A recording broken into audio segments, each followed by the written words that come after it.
What happens is that, like, we're human, right? So as much as you try and put boundaries in place, we were once married.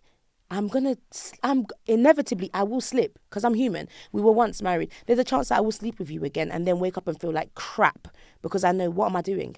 How many people have you slept with this week alone? What am I doing?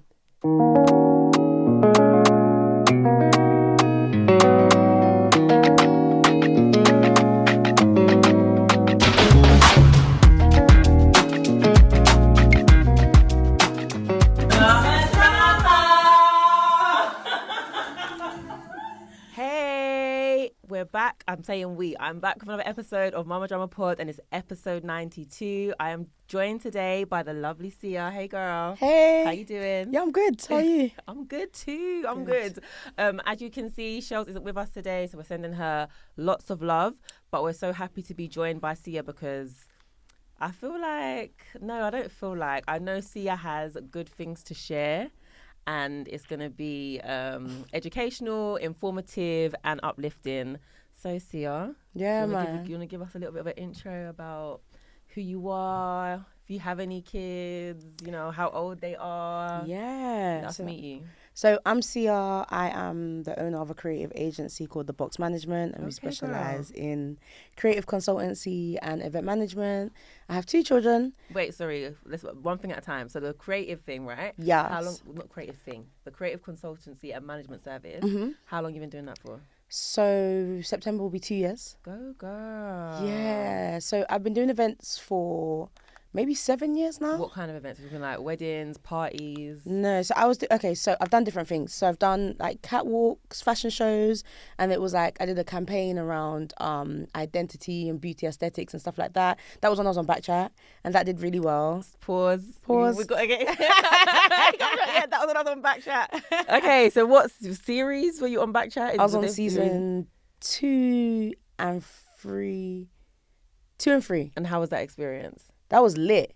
That was so lit. It was. Do you know what? Backchat was actually an era. It was like a season. Facts. And people try and downplay it, but no, it was a season. It's part of the culture. It is part of the culture because I remember when they started dropping. I remember everyone tuning in to watch it at the same time. Yeah. I remember Twitter popping off, trending. I remember the moments. Those clips. Like it's an era. Like you definitely. It's definitely a reference point in us, like growing up or our lives. Defo. So lit. 2 seasons, you did that. Yeah, it was sick. I feel like Backchat did so much for me, and I'm forever grateful for Backchat. What do you feel like it done? So did it give you like lots of followers, raise your profile? It raised my profile. It allowed me to move a lot more seamlessly within the entertainment industry because people already knew who I was off a show. People base like their what's the word I'm looking for? Like their conclusion of who you are and how you get on or your mindset off what you say, innit? Right. And that was what the show was about. So a lot of people liked me before they had even met me, which gave me an advantage.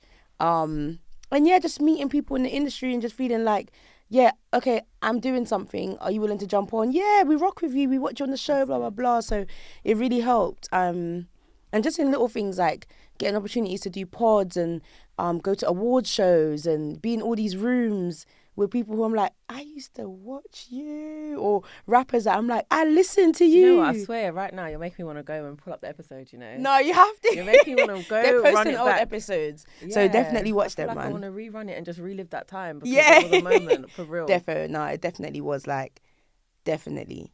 I think even for us as like cast members, or definitely for me, it was a reckoning moment of just like, yeah, you done something. Do you keep in touch? Do you guys keep in touch or not really? Because I guess part of it, you might build friendships, but other than that, you're just put together to record and say your views on different things. Yeah, definitely. I think everybody has formed relationships within. So I'm really cool with Andy, who's a director, Zoe, who was a production manager. Cast-wise, a lot of my season, Wale, we got really, really close. I rock with Wale, Corey. We don't talk, I would say I don't talk to cast members regularly anymore, but it's love. I find that with friendships at this stage anyway, it's harder to do that. Girl, I'm too tired. Oh, why are you so tired? Why are you so tired? There's too much. I feel like life is moving so fast. Innit? You're a mother. That part. You see, Monday to Friday, forget it. Forget it. It's a lot. So, yeah, it's love. Yeah, It's that's the way. definitely love. So you're right. Your mother Monday to Friday. How many children do you have? I have 2 kids. Mm-hmm. I have 2 girls. One is 8 and one is 1. Wow, girl. Yeah. How is it? The ghetto. The ghetto. I laugh because I've said this so many times. People ask me, is this the ghetto? No, it's the ghetto. What's ghetto about it? The age gap, or just having 2, going from 1 to 2? Going from 1 to 2, definitely. Going from a stage where like my child was already quite independent, my oldest. Right, okay. I could leave her with family members. I know that nothing will happen. She will tell me.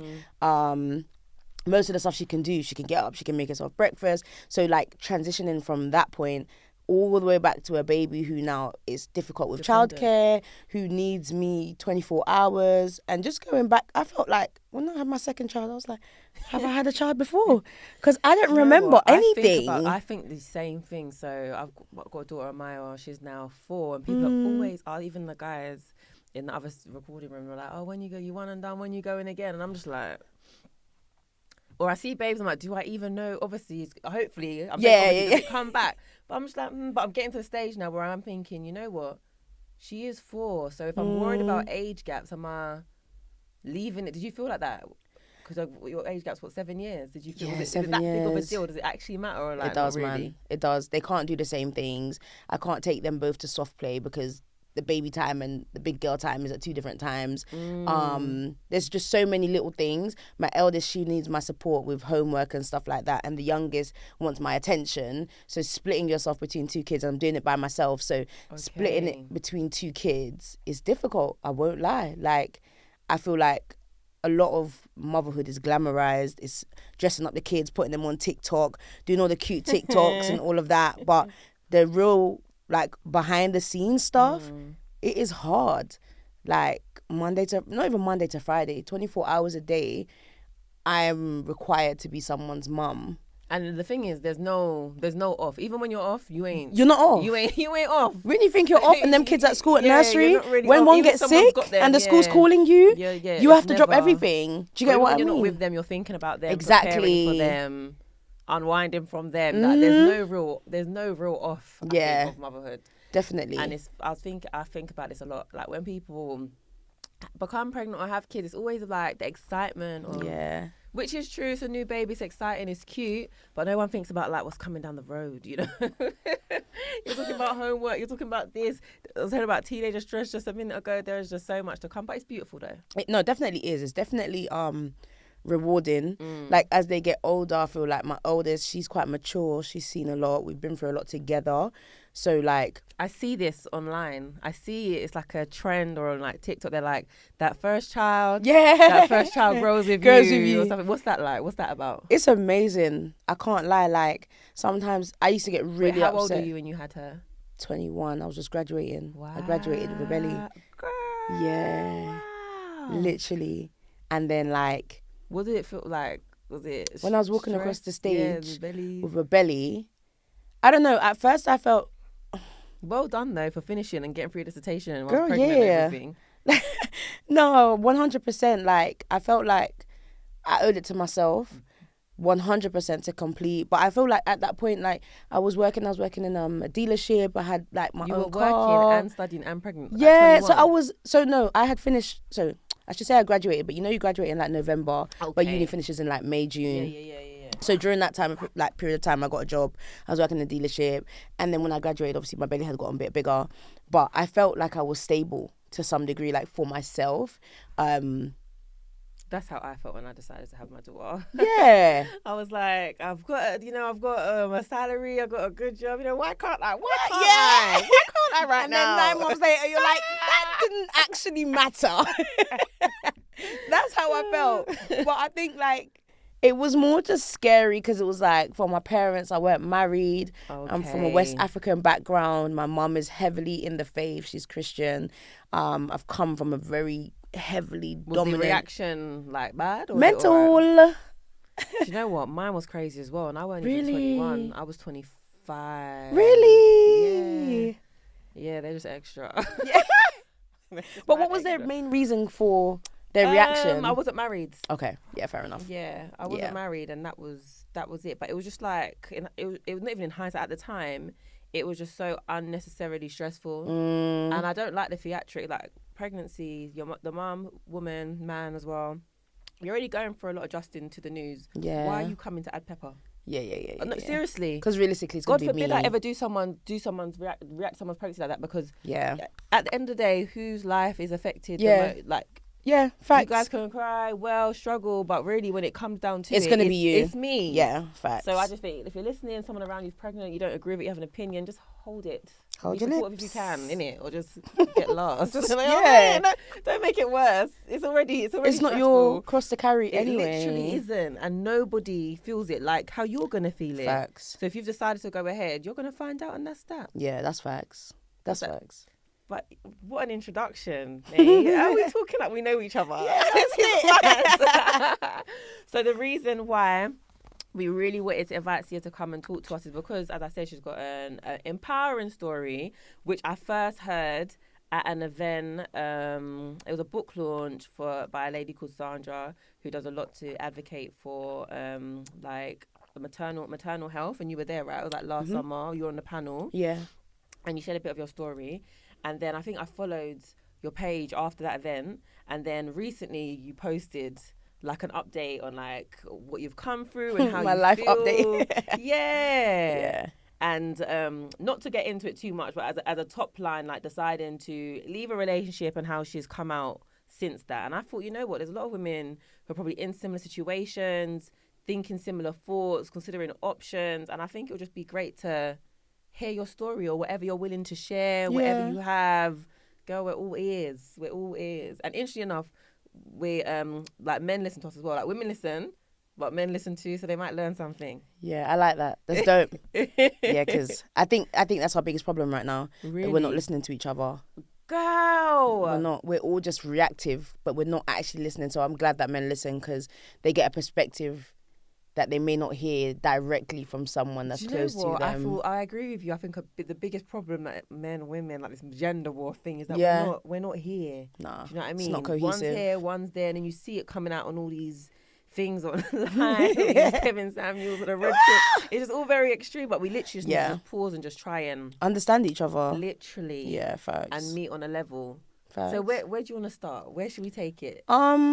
Where should we take it? Should we go to let's go back. How far back? As in like your journey to being married, or like let's start there. No, actually we can't start there. Actually, yeah, let's start there. We're probably, do you know what? I'll be real. We're probably gonna do a bit of this. That's fine. But yeah, let's start there. That's a good starting point. Okay, so you've been married. Okay. I've been married. I was married as in legally married. I filed. Why the distinction, first of all? Did you have to do like a trad? I did a trad. Okay. But my trad and my legal were a day apart anyway. Okay, cool. But as in like, okay, so I separated 6 months after getting married. Okay. Of course we were still communicating, and there was obviously still a lot of back and forth because I was pregnant. How long were you together or dating prior to being married? About 2 years, I think. How old were you when you got married? I got married 2020, so 28. I met this boy in the most unconventional way. And we just clicked. Right. So at this stage, 2020, lockdown. Oh, that changes things, you know. That I don't know if we had actually gone into lockdown. But that period, everything's intense. But everything, everyone yeah. During that period, we hadn't yet gone into lockdown. I think it wasn't 2020 we met. Sorry, we got married in 2020. We met early 2019. So I think we'd been together a year and a half by the time we got married. So at this stage, you're a young woman. You're like 24 with a 4-year-old. 27. With a young child. So what was it like meeting someone, dating with a young child? So I actually hadn't taken anyone serious after my first daughter's dad. Okay. And I made a conscious decision to say that I didn't want to have another child unless I was married. Okay. Mainly because of stability. I'm going to learn from you, you know. Why? 100. Okay. So I'm not with my daughter's dad anymore. Yeah. And people always ask me about my womb and whatever, men want my womb or whatever. And in my head, after that, I wasn't married. In my head, I'm just like, you know what? Obviously, you can marry and men can still, you know, be absolutely ridiculous. But in my head, I'm just like, you know what? I'm not going to open this womb again until. So the fact that you're saying this, I'm here. Tapped in. I'm here. Yeah, no, that was something. So like all my friends knew, that was something that everybody knew, that I had made a commitment that I was not going to get married. Why? Sorry. What are your reasons for deciding that? My first relationship broke down. Mm-hmm. The father of that child, of my eldest child, is not present. Okay. I just didn't want that set up again. I know how hard it is to be a single mom. So you're doing what you can to protect yourself, and in your head Absolutely. it's like, if I can do anything, it's to be married. That's what people say, right? Yeah, that's the ultimate commitment. It's not like 100% that it's gonna work, but it's a lot more stable than the Yeah. stereotypical baby mom, baby dad situation. Right. And I've already done that. Do you know what I Okay, mean? So yeah. I've tried that. It didn't work. Let me try the way that's supposed to work. Yeah, it's true. Do you know what I mean? Some couples, they don't get married and they stay. Exactly. It lasts sometimes. But me, I've tried that one. It didn't work for me. Do you understand? Yeah, So yeah. that was my thing. And it's the stigma as well, isn't it? People are so judgmental already. It don't make sense. Yeah, it's like ridiculous. so. Yeah, so I thought, you get me. We clicked. We caught a vibe. How was he about you having a child? Was he like? It was cool. I knew he had other children. Okay, cool. At the time, he told me he had 2 children. And I think that like at the time, it landed a certain way. Yeah. Okay, girl. It landed a certain way because initially when I met, like, I genuinely didn't see anything serious coming from it. Like, I used to joke with my friends and be like, no, like, we're just dating, we're having a good time, we're linking, it's cool, I like his energy, he likes mine, but it's not serious. And I guess I said that because of like certain things that I had said I didn't want to deal with again, i.e. I don't want to be with a guy that's got kids. Really? Yeah, no. The baby mother drama, I can't manage. And But you have a child as well. I know, but I'm the primary carer. It's different when you're the mom. Like, I feel like it's so biased. Appealing in that if the man is not the primary carer, then he's less connected. Like maybe the child's less of a factor. No. They can live their life and they might have the child on like a Saturday night. No. Okay. For me, I just feel like I'm the primary carer. Yeah. Nobody's going to stop me from seeing my child. I'm always going to have access to my daughter. Yeah. Nobody's going to use the child to play with my emotions. Okay. I control where I see the dad, when I see the dad, how I see the dad. Why? Because I'm the primary carer.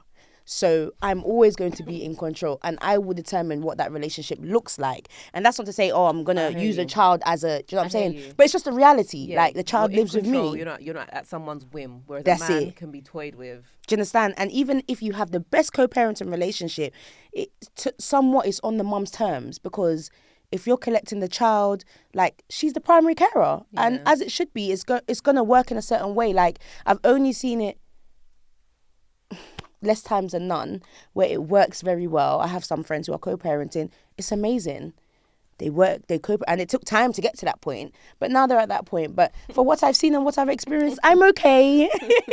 Do you know what I mean? So that's what I had said. But I mean, long story short, that didn't work in terms of me fighting it and saying, no, it's just a link, it's just a that. Love just overpowered. Whatever that was, it overpowered. Right. And I guess, like, obviously now hindsight is a hell of a thing, because I didn't know things like love bombing. I didn't know what that was. I had never experienced when you it. become enlightened to things, right? When you become enlightened and then you look back. Dreamy in the beginning. Absolutely. Dreamy. Like, we were together all the time. Things were so fugazi and they were played out to me in a certain way. And because I was so like... Can we get into love bombing though? Because I've come across the term... Have I experienced some kind of bombing, boy? Not the bombing. But my phone line was not free. This person would be on the phone at specific times. It was some kind of bombing I've experienced like some years ago. Yeah. But it made me think, okay, I know of love bombing as a concept. So does this mean if a man was to approach me and I was dating and he was being nice to me, should I just automatically be suspect? Are we always going to be suspicious now when a man's being too nice or too, you know? Are you always going to think it's love bombing? Like, can it be genuine? Can he just genuinely be there and present and doing the most, or is it always like a red flag? That's the hard part. So for me, love bombing is a key characteristic of a narcissist, yeah. And one of the major problems I have right now is that people throw this narcissist word around, and people haven't actually done the research on the psychology of a narcissist, and so they don't understand the dynamics and the different ways in which narcissists present themselves. And I was one of those. So I started researching narcissism heavily when I was pregnant. What made you start researching? Because I had heard that term thrown around about my ex at the time, and I had never taken heed to it because I didn't know what it was, one. Two, the people that were throwing it around were presenting as crazy people. And I mean that in every sense of the word. Like, you're behaving in a certain way that is living up to what he's saying about you. And so it's making it easier for you to be dismissed. Whereas, and it's hard. Sorry. So if it ever feels like I'm being evasive, it's because I'm thinking about, I should have done this disclaimer in the beginning. There's a lot of people that are involved in this situation that I don't want to get hurt by things that I say, because there are people that I care about. That's one. Two, there's certain people that are involved in this situation or have been involved, because it's no longer a situation. We're done. And we can stop at any time, because I know even myself, if I talk about things that I've been through, it can be overwhelming, right? Yeah. So we can just pause, take it, switch it, go somewhere else. Honestly, it's fine. Yeah, it's fine. But it's interesting that you touched on the narcissism thing, because I had an encounter with it, and it was strange because I think I spoke about it on the pod before. In this situation, the person was very charming. Yes. It was very short-lived, thankfully, for me. It was like 3-4 months. Very charming, very reputable, had like a good status, and just seemed amazing, and like gave me a lot of like attention. But it did become a bit spooky, because he would get mad if I didn't answer my phone like 3 times a day. But what I didn't even know about narcissism at this point until he was describing his ex, and he kept on calling his ex a narcissist all the time. Yeah, like a lot, to the point where I eventually Googled like what are narcissistic traits. Yeah, the man had all of them. I thought, my not the checklist. Literally, I was like, yeah. And then I confronted him. Right, I was just like, I mean, at this point, the shit has hit the fan, and I've realised this ain't going nowhere. Like, this is just not. It's not going to be for me. Like, it's really not, because you're a liar, and your lies are coming out now, and it's not okay. And I was like, you said that your ex was a narcissist, but you have the traits. The man said, do you know what he said? Not all of them. So he knew. Get thee behind me. Yeah, he said not all of them. But yeah, that was my story on that. But let me go back. Let's take it back to getting married, right? So you've met someone. Initially, you're not taking it too seriously, but whatever's overwhelming is overwhelming. They're being very affectionate to you. Yeah. So that brings you to the altar. Yeah, we got married. I got married in lockdown. Obviously, was it like, when you were getting married, was it like something you wanted to do? Yeah, absolutely. Were you pregnant yet, or? Wasn't pregnant yet. Okay. Absolutely. Like I had, and I still do have with certain family members, but I had an amazing relationship with his family.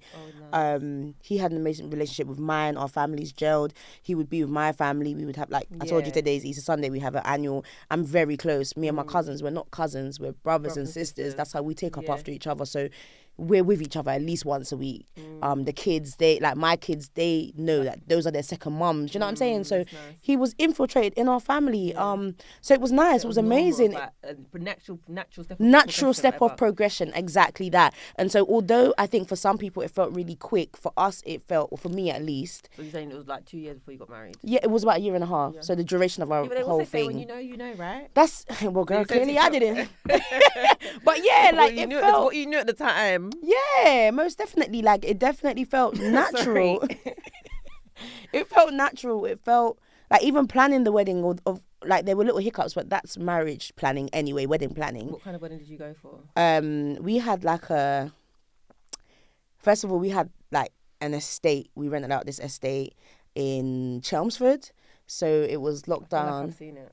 There's like, it's like loads. Then I don't know if I've seen it, but. We got, like, it come with a house as well, so all the bridesmaids went the night before, playing games, stayed over. The guys came in the morning, got ready, like, it was dope. Like, and then the venue was just literally like a walk across from the actual estate where we stayed. The venue setup was very luxury. The theme was like, my dress was custom, like nude, and you saw some of it on Instagram. Yeah, like, it was dope. Like, the whole thing, like, it was just luxury. It was giving vibe. We had like cocktails, little porn star martinis that had like a little picture of us on the actual drink. Like, it was dope. It was dope. And I'll never forget that day. And like, I was on the verge of posting like wedding pictures, because for me that was a great day, and it still has great memories, not just for me but for my family. Do you get what I mean? It's a time when people get together, people you ain't seen in ages, you're celebrating. Do you know what I mean? At that point you're happy. It's like a happy moment. Facts. Right? And I paid for them pictures, so yeah, girl. Yeah. So yeah, we got married and it was dope. We had a great time. It was a lot of love. There was a lot of love oozing. We all stayed over. Like a lot of our friends stayed over in the estate. It was dreamy. Like literally, like yeah. I cannot say one bad thing about that day. Got married. Went on a little honeymoon. Like, where'd you go? We went to. It was like a hotel spa thing because it was lockdown. Can't travel. Okay. Yeah, so we went somewhere like I think it's just slightly outside of London. Quite nice. And then we got back home. And I think maybe a week or two after that is when we had our first argument, and I realised. Sorry, first argument as a married couple? Yeah, as a married couple. Period? As a married couple to that extent. Okay. We had like little disagreements before. In hindsight, was it like a trivial thing, or was it like no, a it big wasn't. thing? Should it have been as crazy as it got? Because it sounds like it got maybe it was big. Yeah, right? it got crazy, but I just feel like no, like it wasn't that deep. It shouldn't have been that deep. It's that deep if you're doing what I'm asking you're doing. But that response, that's the problem. So that response, that was the first time I had seen that response. Okay. And heard those responses. Yeah, that's scary. And in that moment, I remember like, I will never forget that day of just, whew, yeah. Like, what's happening? Like, that's type. Scary. It was scary. very scary. I have goosebumps. Like, I remember calling his mum during like what was happening, and I was like, "Can you hear your son? Like, are you hearing the things that are being said right now?" Like, and I remember leaving the house and calling my mum and being like, "I'm done. Really? I'm done because nobody ain't gonna talk to." But obviously, like we found out I was pregnant when we went away for our honeymoon. So I'm early pregnancy. Yeah. Like emotions are high and all over the place. Hormones. Yeah. I've just found out I'm pregnant. I just got married. Like it's lockdown. There's COVID. Can't go nowhere. Can't go nowhere. Do you know what I'm saying? So intense. It was very intense, and it dragged out into like a whole day thing. But no excuses for him at all.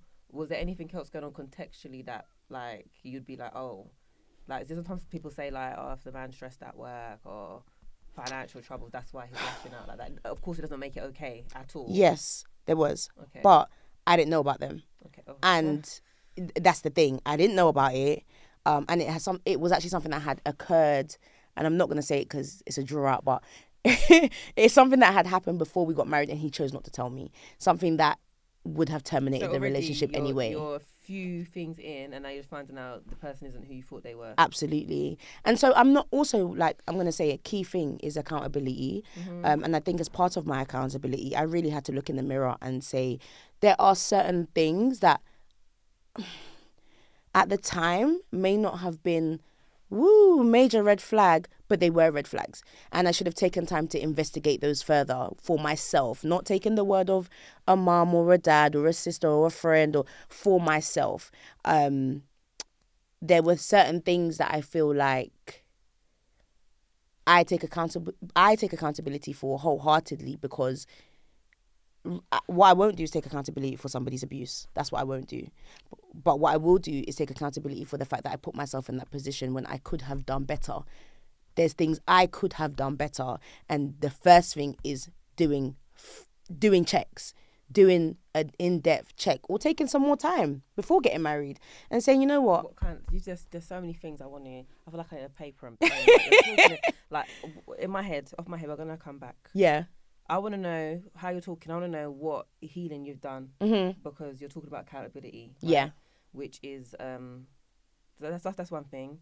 And then what checks you think you should have done. The reason I want to talk about accountability is because literally we're here in the studio, right? There's there's a recording session going on. And prior to your coming, I was talking to them about stuff. They were like, women don't take accountability. That's oh, wow. And me, I'm a person. I think I take accountability, innit? And you're here saying it. So I'm like, okay, how did you get to this point? Like, what kind of work have you done on yourself for you to be, it sounds like you're like an abuse survivor. Yeah. What you've mentioned so far. How have you got to a place where you can be like, you know what, I take accountability for this.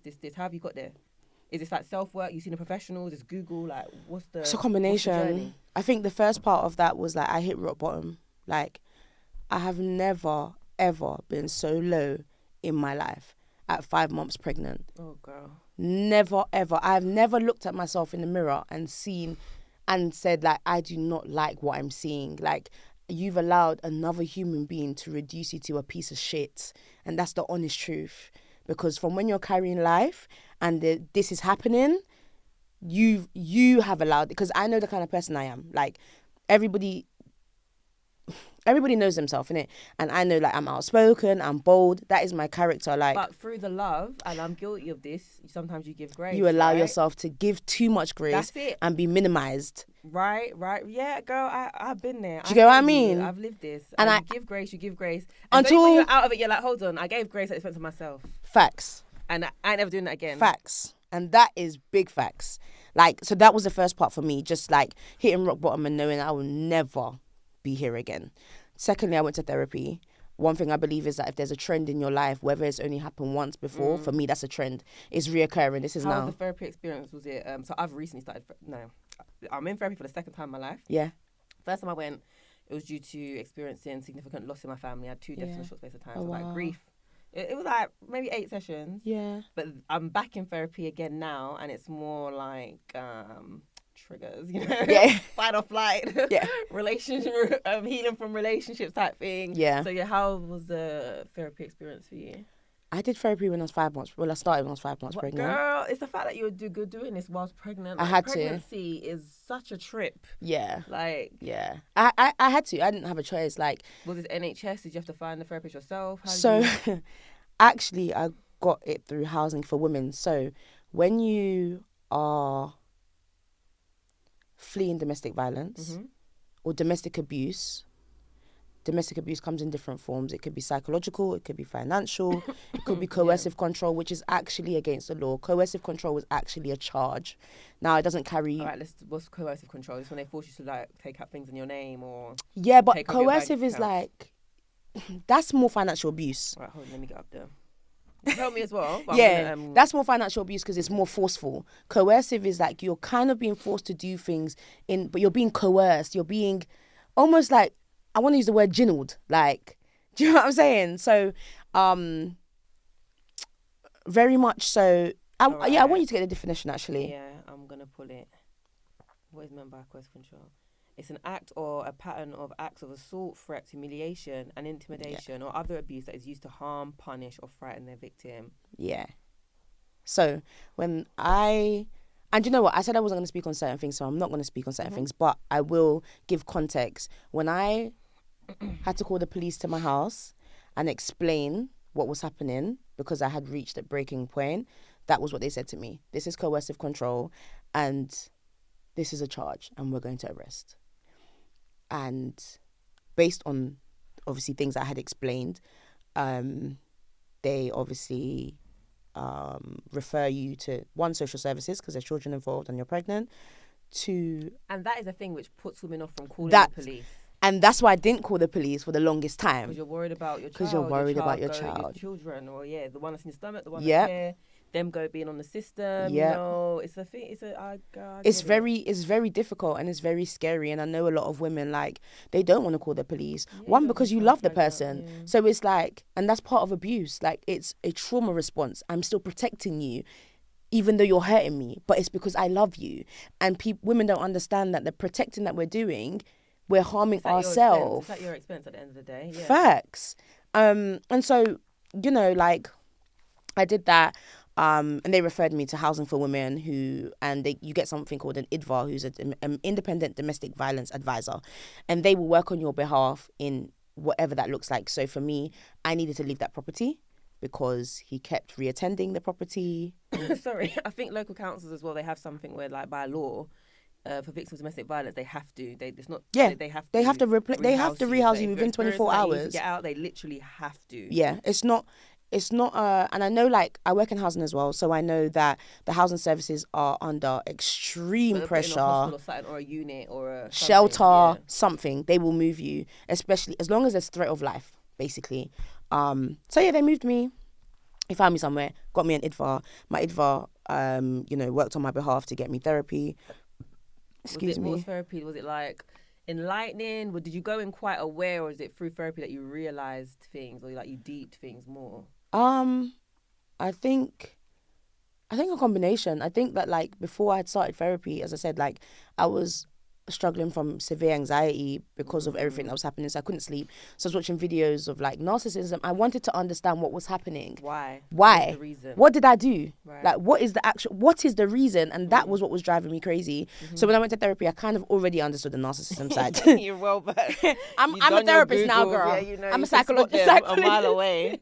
You get what I'm YouTube taught, babe. Like, I already knew that part, but knowing like the root cause of why I'm attracting this kind of person and understanding that I'm an empath, and when you're an empath, that's me. I feel too much. You feel too much. Yeah. And so you see potential. Someone will do me wrong, and I'm mad at the wrong, but I'm like, yeah, but I get why they done that. It doesn't make it okay though. It never ever makes it okay. But I'm very like rational in that sense. Yeah. With empathy, right? Yeah. It's like, yeah, you done that, but why did you do that? Oh, okay, get what you done. It doesn't make it okay, but it's like the reason as to why they got there. But if you're too much of if it's the thing about being at the expense of yourself, so you can be an empath because that's who you are. Yeah. Naturally. It's just having that. Okay, I care about you, I understand, but you ain't gonna. Yeah, you can't rub me out in the process. But that's It's getting to that. It's getting to that, and it's hard to find a balance when you're an empath. Like, I'm someone who, I walk on the street, I see a homeless person, and it touches me every single time. We live in London, I see homeless people all the time. They come on the train, but it's just my nature. And my mum has told me that's something that I've been like since a kid. So I didn't know that was a thing, and I didn't know that people use that to their advantage in relationships, you know? So therapy was amazing. I would recommend everybody doing therapy, even if you feel like you haven't been through something traumatic. Life in itself is hard, and talking through your emotions to someone as well, non-judgmental, not gonna go back and be like, bro, did you imagine that? Did you hear it? Do you know what I mean? And there's no fear of that because you don't know anybody that I know. My therapy sessions were over the phone. It wasn't virtual. Wow. I've never seen my therapist. She's never seen me. So did she ask you questions? So when I've gone to therapy, I've had that question, and she'll be like, it's how she phrased it. She'll be like, do you know why you experience this? Or do you know why you attract or commit to certain things? You'd be like, oh, girl.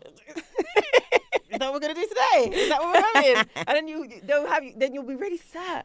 You'll think about your childhood. You think about your whole life journey and what happened. Big facts. Yeah. You have to get to the root. That's why I used to talk about accountability straight up. I just had to, because people, it's easy. You've been through something. It's easy to be like, this happened to me, because it did. Yeah. It did, but very rarely do people embark on the other part to be like, okay, not how did I, like, you didn't ask for it, but how did this actually happen? Yeah. That's why I had to ask. And then you're talking about you wish you'd done more checks. And I believe that some things you only know by knowing. Like, facts. You can look, and sometimes you just don't know until you sign the papers, you're in the house, right? But if you could do it again and there were some checks, like what checks do you feel like women should be doing? First thing I would say is that if you're dating someone and you're even this bit unsure, you can do something called a Claire's Law. Yeah, okay. A Claire's Law, you can go to your local police station, walk in and say, I want to do a Claire's Law. I'm dating somebody. I've been in a previous relationship of domestic abuse and I want to protect myself. I want to safeguard my children. You get access to the person's criminal record. You cannot use that criminal record in court. You cannot use it on a case. You cannot say it publicly. That is a criminal offence. You cannot regurgitate. You do not get it in a file. They say it to you verbally over the phone. So... Have you tried it since? I've done it. I did it on my ex when I was pregnant. He don't know. Probably this is the first time he'll know that I've seen his criminal record. And so... or seen her his criminal records. So was that like another like... I stayed in bed for 48 hours. Oh, I know that feeling, girl. I can imagine it. I can only, again, goosebumps, both arms. I can only imagine being pregnant, finding out another revelation. Of course you're going to lay down. 48 hours. I said, no, you want to kill me? It's okay. No, you want me to die? Just tell me you hate me. And the thing is, like, okay, so during this relationship, I was being stalked by an ex-partner of his, and stalked to the extent where my family, I was previously staying at a family house and he used to stay there with me. It's family owned property, and I guess he gave her the postcode at one time or the other, even though he denied that. She would call police to the house. She would tell them that he was chasing me around with an axe. They would come and do welfare checks. She would say that we're smoking weed in the house. Obviously I've got my daughter there. They would come, so they would just pull up literally. I was getting welfare checks done on me regularly. She would come on my Instagram, comment on my Instagram, my postcode, create fake accounts, DM me. It was ridiculous. She stopped now, but I always knew she was going to stop once I left him, because that was the aim of it, and that she said that was the thing. I blasted her on my Instagram once when I was pregnant, put her picture out there, put her face out there, and loads of people came, and she's lucky I'm not saying her name. And the only reason why I'm not saying her name is because I'm trying to do better, and I'm growing, and I'm trying to remove and detach my feelings to the people that still, regardless of whether, because now obviously I'm on the other side, a lot of the stuff that she said was right. She wasn't lying. But one, she has mental health issues. Two, she came at me crazy. Three, getting police to pull up at my house and doing all these mad things, creating fake accounts, harassing me, going on my business pages that are run. Do you feel like there's a part of her that was trying to save you, or is it more about getting back to him? It's not your responsibility to do that. And I hate when women stop pretending. Because you can't be trying to save me and you're still sleeping with the man. Oh, Lord. Let's be real. Yeah. This coming to a woman thing, it's not making sense. It's not. You can come to me as one person did, and I rate her. I don't know her from nowhere. She came to me as a woman via Instagram DMs. We spoke on the phone, and she showed me screenshots of how she'd done him, and they went back and forth, and that was it. She never, as far as I'm aware, they never spoke again, and I respect it. And she said to me, like, I'm not going to repeat certain things because you are pregnant, and I'm not that type of woman. I'm not going to do that to you and make you feel worse than I know you already feel. Do you understand? And I respected it. We kept it moving. She went her separate ways. That I will take heed to. But I'm not going to take heed to somebody harassing me, stalking me, and putting my relationship with my daughter at risk. Yeah. I'm not. So in hindsight, yeah, big up yourself. What you were saying was true, but there's ways to do things. Do you understand? And so, yeah, she had said, oh, do a Claire's Law. You'll see. And at the time when she was saying that, I was like, girl, you sending me like A4 pieces of paper, like messages. I'm not finna read through all that. Like, you're moving mad. Like on DMs and like all of these things, calling me off private numbers. Like, I'm not. You know what I'm trying to say? Yeah. Like, so I'm not going to weed through. And then he's coming to me cool and calm and collective and saying she's mad. You're just going to think this is a bird. Why is this she just wants me. Yeah. And family members are also validating that. And that's another thing I have to say, that, like, I won't go too far into that one because... But generally speaking, we ain't even got to take family members... They do cover up for the men. The cover-up of abusers... of prolific abusers, people that you know in your family and your friendship circles. Do you think they accept that their male relatives are abusive? Yeah. Oh, they know. Yeah. They're not ignorant. No, they're not ignorant. They're definitely aware. They definitely have become desensitized to it. So to them, it's not abuse. It's just how the person is. And also, these people have trauma bonds with abusers. Whether it's your son, whether it's your friend, whether it's your boyfriend, whether it's your baby dad, or your baby mom, you can have a trauma bond, because that person, if they are abusive in one way or the other, they have abused you. People think abusive men only show themselves in abusive relationships. No, because you don't want to see it. Abusive people, often they blow up in arguments and they're verbally abusive. If they're not verbally abusive to you, they could be I was never physically harmed. Never. But there was a lot of coercive control. There were things done to make me fearful, to make me feel like he could do this. He could go this far. And so things are being covered up and the person is also, they're called flying monkeys if you research it. Flying monkeys are people who embrace and validate narcissists. So often flying monkeys will be the baby mums that continue to have children with this abusive person, even though they know the person is abusive, or the exes that keep going back to that person, or the mum who knows the child is abusive, but will continue to do things like, no, she just wants him. That's why she's acting like that, and place the blame on someone else.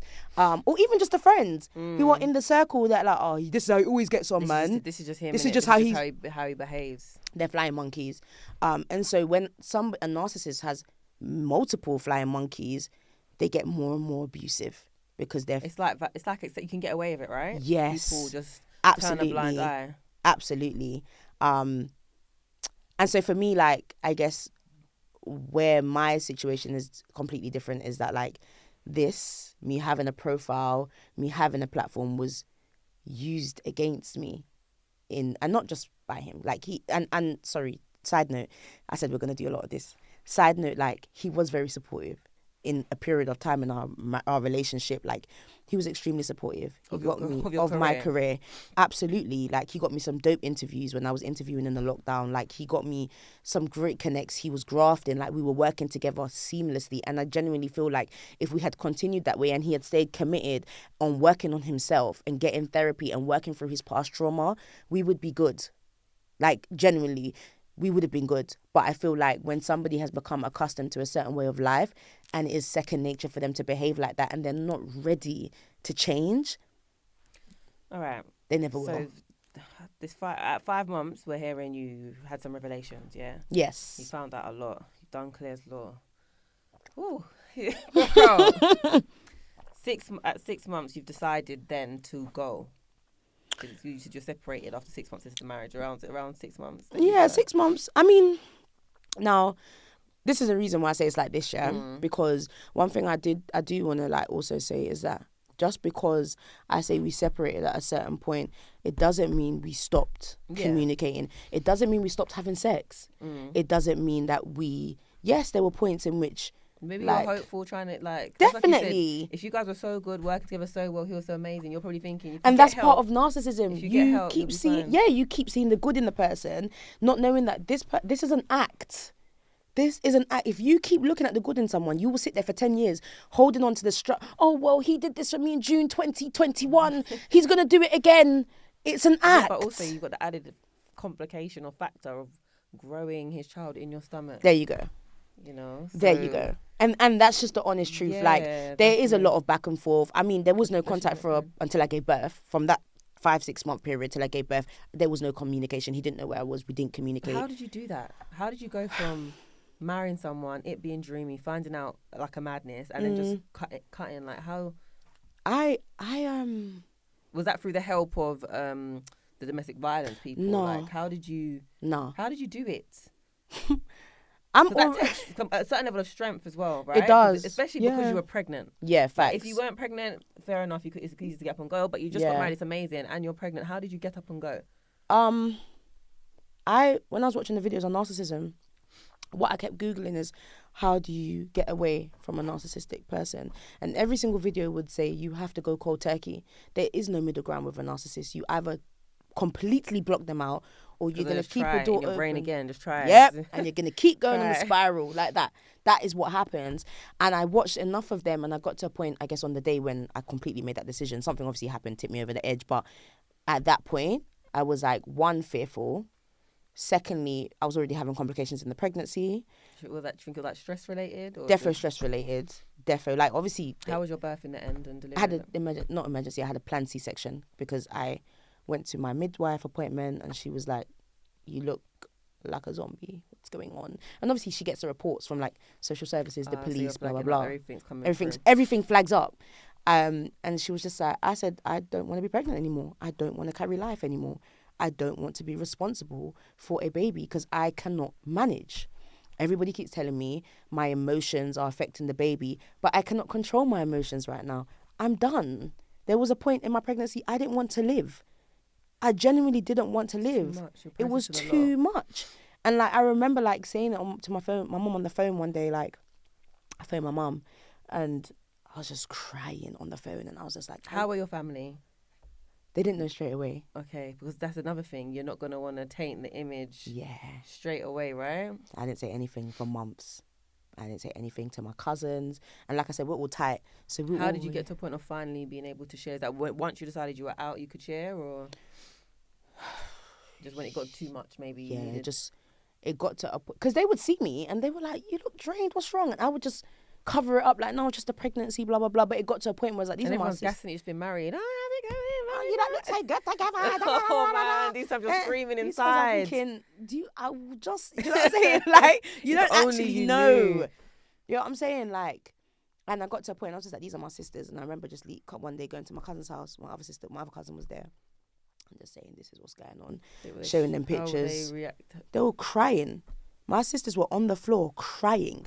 Like, as if it was happening to them, like on the floor, crying, could not believe what I was saying. And it's like like I said, because I had gotten to a point of like, is this actually really happening? I had started recording. I had started taking pictures. I had started taking videos. I had saved voice notes. I had starred things. So when I couldn't talk anymore, I just said, this is what's going on. And so I knew that, like, for the rest of my pregnancy, I didn't. It's like, do you know what it is like? Leaving somebody that you love but isn't good for you. It's like trying to get off drugs. Like an addict. Okay. It's like you trying to move from an addiction. That's what I felt like. I felt like somebody that was hooked on heroin that was trying to stop taking heroin.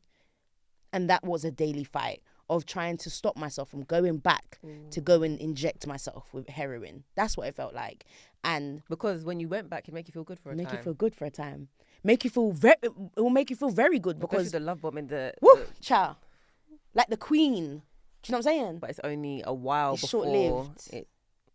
And then you're back again, feeling like the down is quick as well. And then you have the to impact. The impact that has on your body, your nervous system. Yeah. Your health, your guts. Yeah. Like everything. And that anxiety. Oh, girl. It's too much.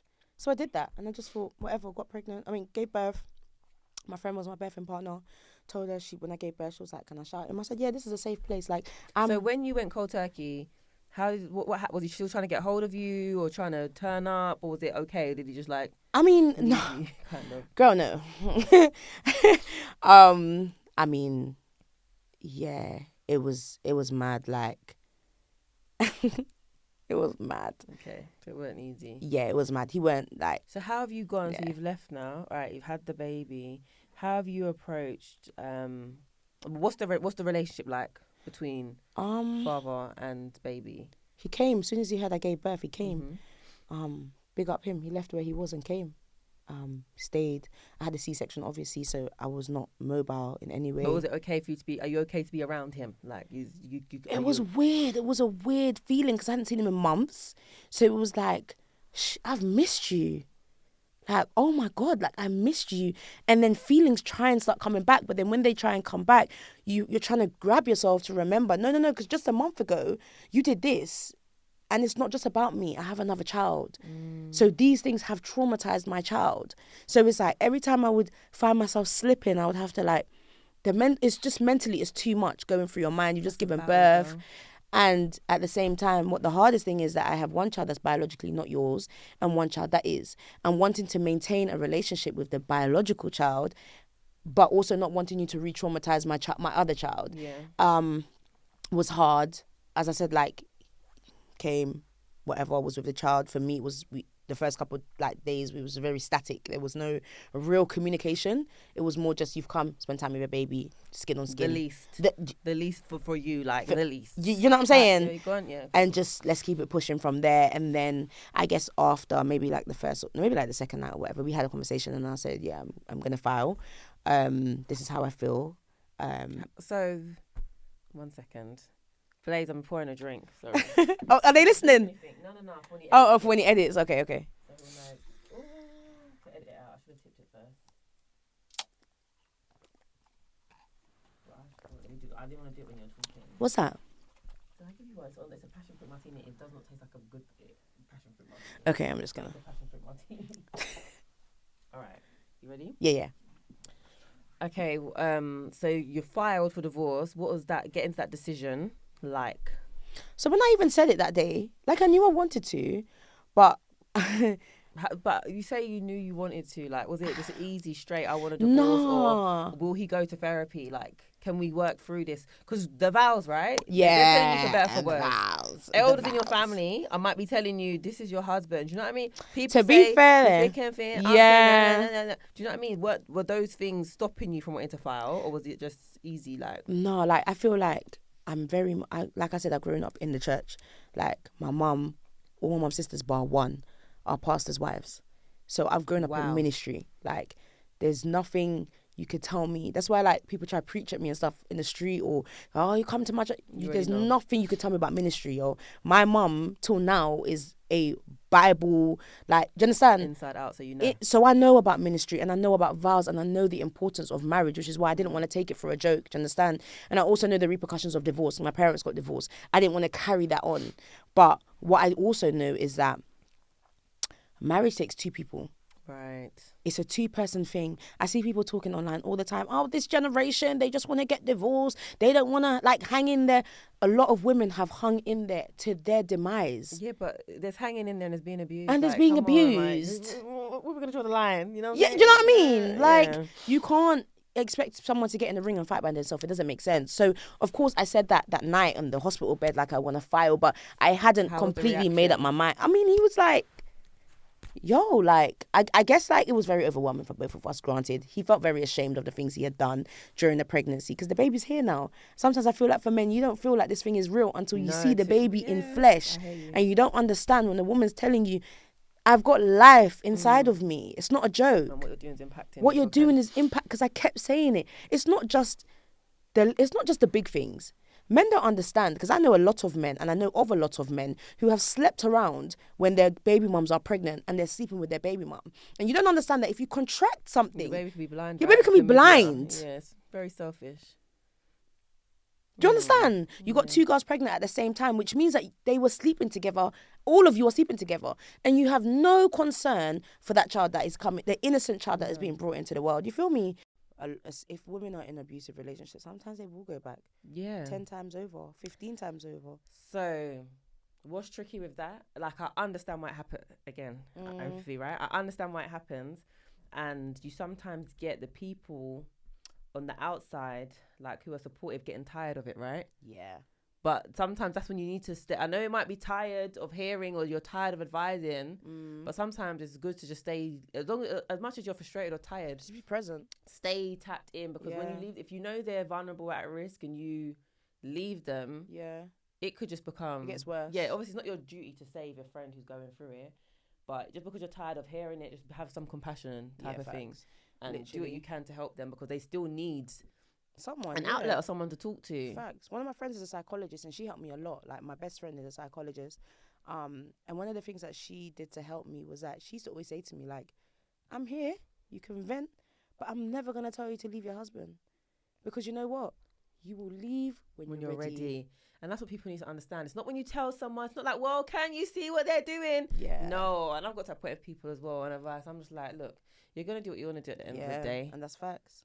Everyone does what they want to do when they need to do it. Like, you can't force, I can't shout you, I can't, look at this, you deserve. You have to know, it's very personal. Yeah, and most of the time, like, don't get it twisted, like, when you're being abused, most of the time, you know, like, you might not know that you're, because, like, I still don't see myself as a victim, like, that, I don't use that word, but, like, you are aware of bad things that are happening. You know, so someone coming to tell you, but he done this, but he done that, but he done this. I know, but you love them anyway. But you love them anyway, and it is, in my mind, like, that's what I had to be like. Woo, this is a sick dynamic. It's a very sick and toxic and detrimental dynamic, not just to me, but to your children. And that's my biggest thing. Like, as individuals, whatever you want for yourself, that is fine, because you know what, you're an adult making those choices. But you see, when you are infringing these things on innocent children, that's when it's another level. And I think... And that's how they're learning life. They're learning models. They're learning what's acceptable, what's okay, what's not okay. And they're growing up to be the next set of narcissists, unfortunately. And I know it sounds so mad. Of certain behaviours because they've seen it and it's normal. Because they think it's normal. Yeah. There's so many things that I can say that, like, I had to... do you know how many times I had to reiterate to my big daughter, like, this is not normal. This is not healthy. This is not how a man is supposed to treat you. Okay, but respect for doing that, because people don't. Do you know what I mean? They just don't. They'll just keep on going. Just keep on going. Act like they didn't hear. Or they think, oh, the kids were sleeping. No. The kids are hearing. Yeah. Even when there was points where, like, obviously we have a child together. Like, there was points where we still do stuff together. And obviously I'm not trying to leave her out. And regardless of her feelings, I had to keep explaining to her, like, being transparent with her, that this is your younger sister's dad. I don't want you to be too attached. Excuse me. Is it? No, sorry. Like, paint a bad image to your sister. Let her see her dad for herself. Because it will only draw a wedge between the two of you, and I do not want that. Do you understand? So you have your experience, and it's valid. It's more than valid. And I know that there's times you don't want to be around this person. So I will not put that on you all the time. But the reality is that as of the fact that he's in your sister's life right now, this is what it will be. Yeah. And, you know, like finding that balance between the two of them to make sure that she's not re-traumatized, but also making sure that I don't want my kids at any point to have any sort of detest for each other, and ensuring that their bond stays. Do you know what I mean? Yeah. And so, like, for me, I guess, like, my biggest learning curve, learning curve is one, like, taking more time in the dating world, really understanding what's going on behind the scenes, because a lot of stuff is smoke and mirrors. Do you feel like you would have seen more if you waited longer? Yeah. Or do you feel like he was just waiting for you to sign the papers to switch it up? No, I would have seen more. I mean, there was definitely, of course, like chameleon behaviour. That's a characteristic, innit, of narcissism. And like I said, it's been endorsed by family members, which makes a lot of women get more comfortable and more believing of the person, because you trust motherly figures or elder figures. It's just normal to trust them. It's natural. So, yeah, but I do believe if I had waited, some things would have gotten through the cracks a lot quicker. Yeah. And I would have probably been like, oh, yeah, nah. Yeah. Or I would have come back to my senses. Like, girl, you know who you is? Like, do you know So what I how's mean? that journey been, like, from deciding to go through the divorce, like feelings around divorce, to being where you are now, where you know who you are and you ain't going to take certain things again, or you feel like certain things aren't going to run? Amazing. How have you got, like, I filed for divorce on my first wedding anniversary. It was done. That was September, I think, 22. No, we're in 23, 21. I was divorced by July. Is that because he accepted it, so it was straight? No, he didn't accept it straight away. He has to sign, but because if there's abuse involved, and obviously it asks you on the divorce paperwork, it asks you to detail. Like, it's not just a quick, oh yeah, I just want to get divorced because of the abuse. No, you have to give examples, which I did, and based on I believe based on that, that's why my divorce went so quick. And yeah, like, there was moments of extreme sadness. Grief, right? Grief. Yeah, the vision, absolutely. Everything you planned together. Absolutely. The grief was overwhelming at times. Like, the sadness, the everything that had just crumbled in front of my eyes. The, like, going and seeing family members, them asking me, oh, how's your husband? And still having to keep up this whole persona, because not just for me, but for my mum, for my dad. Like, their friends were at the wedding. You feel me? Like, so, yeah, that being said, that will happen, and that's like the death of any long-term relationship or any relationship. It went like that. But now I'm in a place of, like, I feel like I have found my true being. I feel like I went to Sierra Leone in December just gone, with the girls for Christmas, and that was part of where I was just like, we're now gonna go total no contact. We're not going to communicate. I made a conscious decision just before I left, or I think I was in SL, and I made a conscious decision to say, we're done. To myself, not articulating it so there can be a back and forth, because I don't want there to be a back and forth. We will have no contact again, ever again, as far as I'm concerned, until this girl is of age for her to, maybe she's graduating and she wants you there and we have to coexist. But as far as I'm concerned, we will never speak again. Never. You will never get access to this girl through me until she's old enough to make. Why have you made? Because you're abusive, and I'm not going to raise my child. Protect her. I'm not going to allow her to be raised by a narcissist. No, you're abusive. Is it because even after divorce you continue to see things? Yeah, absolutely. Absolutely. What, towards your daughter, or no, I would never say like he's been abusive towards his kids. That's the problem. People feel like because people aren't putting their hands on kids, that example, that they're not. Period. And you're not interested. As far as I'm concerned, I saw this clip on Instagram the other day about dads that come and go, 3 months in, 6 months out, 9 months in, 1 month in. Would you prefer inconsistency or nothing? Or nothing. Just go. If you're not going to be, and I kept saying this, if you're not going to be a full-time dad and show up for your daughter when you need to, which is every day, provide for her in the way a dad should. I don't care if you have the minimum. If you have the minimum, then do the minimum. I'm not going to ask you to give me 5 bills a month when you're only earning 250. Makes no logical sense. So if this is what you can do, I'm going to meet you at the place of where you are. Do you understand? Because ultimately, regardless of how we share the responsibility, I'm the full-time parent. And that's just the reality of things. But I'm not going to allow somebody to float in and out of the child's life and use me as an opening, because what happens is this in itself is controlling as well, you know. Thank you.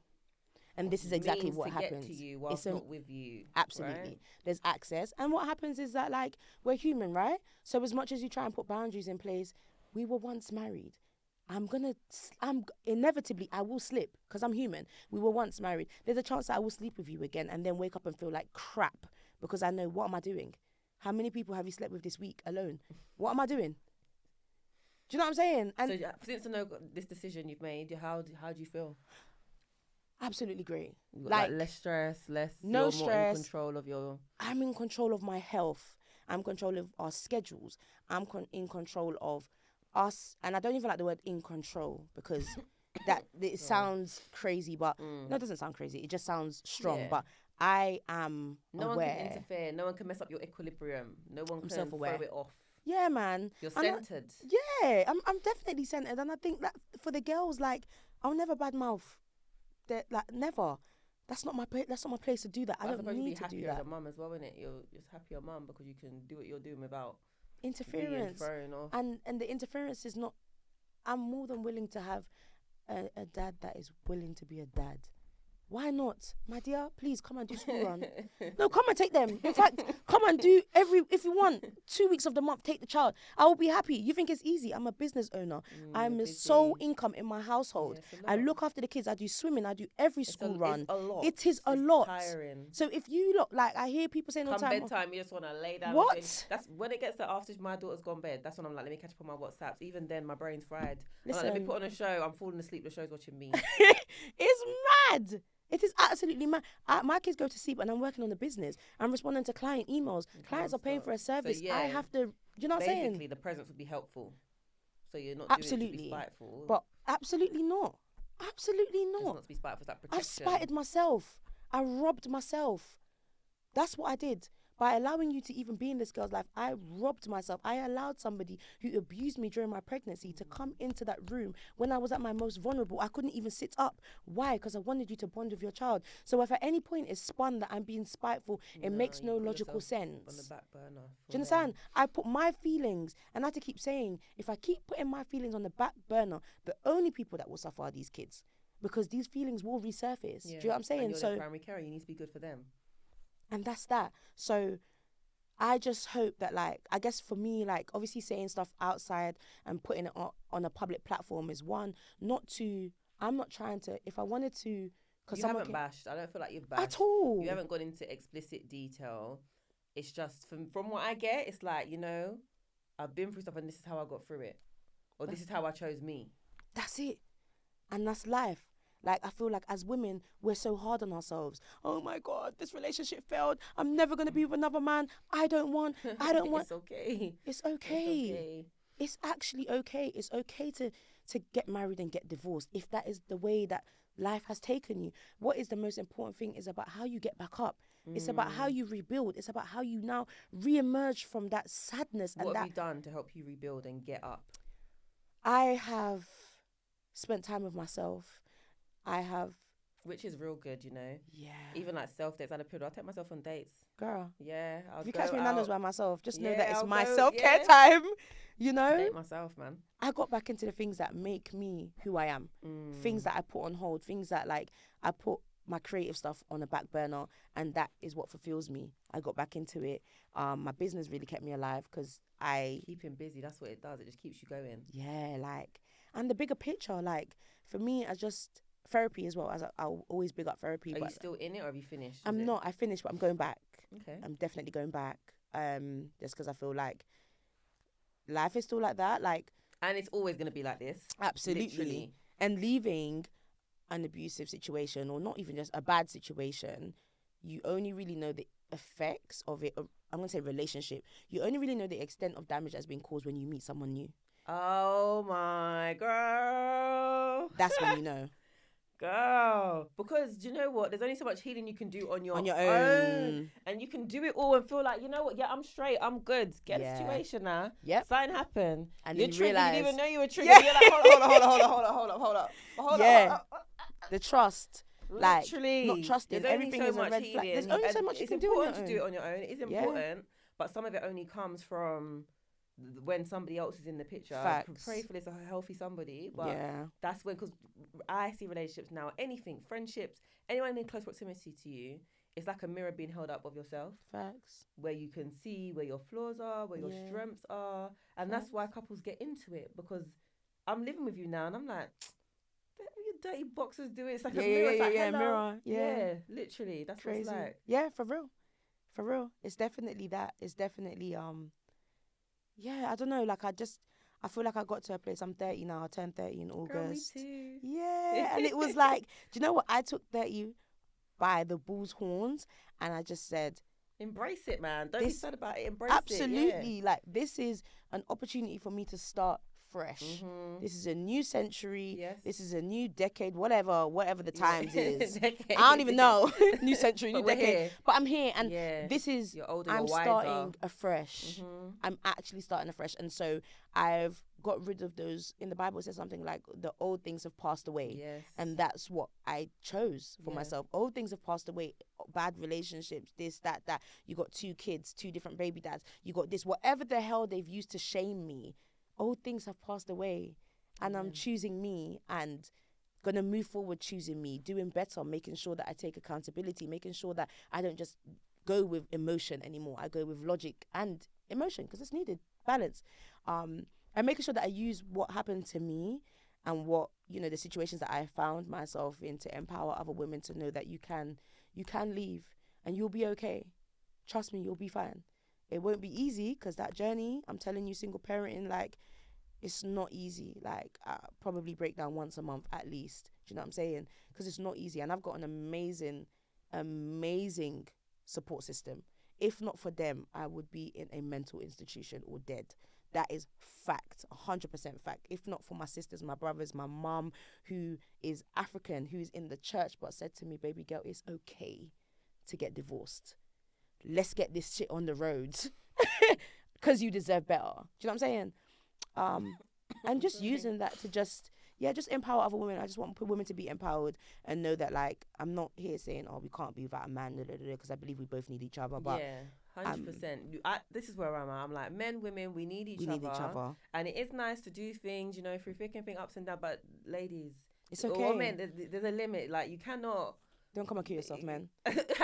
You can't be taken for an absolute idiot or being abused in the name of love. It's like, you love your person, but you need to love yourself as well. And you can't love them at your expense. Like, facts. Everything needs to be balanced and right. It needs to make sense. Absolutely. But you're definitely empowering. Thank you. And you're glowing. And you give strength, Like, it's like, obviously what you've been through was hellish, but it's not to say it's not in vain or you needed it, but it's been fruitful in the sense of where you are right now. Yeah, most definitely. And I will say, sorry, because I know we're rounding up, I will say, in every bad thing, I'm telling you, like, there's certain things I look back at now, and I'm going to say this because I feel like this will really inspire someone, but I've been in the private rented system for 7 years. Since my daughter was born, the council gave me a place, and then I left that place because it was too far. And so every year for 7 years we were moving because we were in private accommodation. Girl. And then based on what took place, and obviously I had to flee, and I was in accommodation, I got permanent housing in an amazing apartment, something I had manifested, what I wanted, and that would have never happened if not for that situation being abusive. Been moving every year, and I'd still be moving. I was paying in the lockdown. I was living in an apartment in wherever it was. I was paying 1,200 or 1,400. That's what we were paying. So you know what I'm saying. So in every dark cloud, there's a silver lining, and there's certain things I look back and I'm like, I'm thankful for you. You hurt me. You hurt me in ways that I will never be able to explain to you because you'll never hear it. But I'm thankful for you. Because you brought strength, you brought light, and you brought things that I actually needed permanently for me and my kids and for myself. And that's just on period. For it to never happen again. For it to never happen again. For you to know, I'm an empath, but there's going to be some limits to this now. Yeah, y'all not going to get that empath no more. Oh my God. Well, thank you so much. I've learned a lot. I've related a lot. And it's just inspiring, and it's just... Children are amazing. Yeah, not to say you wouldn't do all this if you hadn't had them, but they definitely give like an extra purpose and passion for us to just get our stuff together and be like, you know what, for my kids, you're not gonna see this or live this, so they're blessed to have you as a mum. So if there's like a woman who's going through something similar, what would you say to them? in the thick of it, to that point where you're like 5 months, you're getting the revelations, and you're when you said you hit rock bottom and you had to meet yourself. Pull that strength from somewhere. It's in you. You just have to find it. But you need to sit down with yourself, block out everything. If that means sitting in the toilet, and pull that strength. That strength of like a mustard seed is enough to make a massive change. Speak up. There's services that you don't have to talk to friends. You really don't. Like, you can talk to professionals. There are services. There's a domestic violence line that you can call. It's 24 hours a day. There are, like I said, there's Clare's Law. There are ways in which you can safeguard yourself. And if you feel like something is no longer serving you and is actually demeaning you, do it. Especially if you've got children. If you don't have it in you to do it for yourself, that strength that you had when you gave birth, you see when you're in labour and you're pushing and you need every single part of your core to get that child out, is the same strength that you need to use to do it for them kids. Wow. I literally have nothing. But thank you so much. We'll put up the resources, like where people can access help, in the descriptions. If you're listening, watching, and where can people find you online? Because you'll see this post, this caption I'm talking about that made me message. Like, how can you come on and share your story? Where can people find you online, your businesses and stuff? You can find me at I am Miss Sia on Instagram. Business is at The Box Management. On TikTok at The Real C. Yeah, that's me. Thank you so much. Subscribe. It's Mama the Report on everything. And see you next time. Bye.